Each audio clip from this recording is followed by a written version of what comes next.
Hi friends, welcome back to our channel. ఈరోజు మనం simple interest అయితే చూద్దాము. ఇక్కడ చూడండి, ఫస్ట్ ఆఫ్ ఆల్ మనకి సింపుల్ ఇంట్రెస్ట్ అంటే ప్రతి ఇయర్ ఇంట్రెస్ట్ సేమ్ ఉంటుంది అనమాట.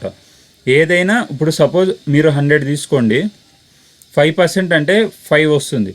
సెకండ్ ఇయర్ కూడా 5 వస్తుంది, థర్డ్ ఇయర్ కూడా 5 వస్తుంది. ఓవరాల్ ఇది మొత్తం కలిపితే దీన్ని అమౌంట్ అంటారు. ఇప్పుడు క్వశ్చన్లోకి వెళ్దాం. చూడండి, Sai took a loan for 5 years.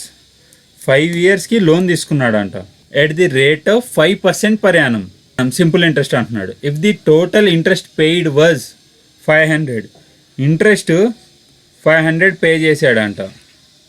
And the principal was, మనల్ని కనుక్కోమంటుంది ప్రిన్సిపల్ అంటే 100%. ఓకేనా? ఇప్పుడు ఇక్కడ 5 into 5 ఎందుకు వేసానంటే మీకు ఫస్ట్ చెప్పాను, ఇంట్రెస్ట్ అనేది సింపుల్ ఇంట్రెస్ట్లో ఎప్పుడైనా ఒకటే ఉంటుంది. సో 5 yearsకి 5% పర్ యానం అంటే 5 into 5 చేస్తే 25. ఈ 25%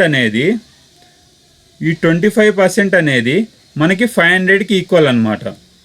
సో 25%కి 500 ఈక్వల్ అంటే మనల్ని ప్రిన్సిపల్ కనుక్కోమన్నాడు, అంటే 100% కనుక్కోమంటున్నాడు. సో 100%కి ఈక్వల్ చేద్దాం. చూడండి, 25ని ఇంటూ 4 చేస్తే 100 వస్తుంది. సో దీన్ని కూడా ఇంటూ 4 చేద్దాం. 5 4s are 20, 2 zeros ఉన్నాయి, 2 zeros యాడ్ చేద్దాం. అంటే ఇప్పుడు మనకి ప్రిన్సిపల్ వచ్చేసరికి 2000 అనమాట. Option 2 is our answer. For more content follow my channel. Thank you for watching.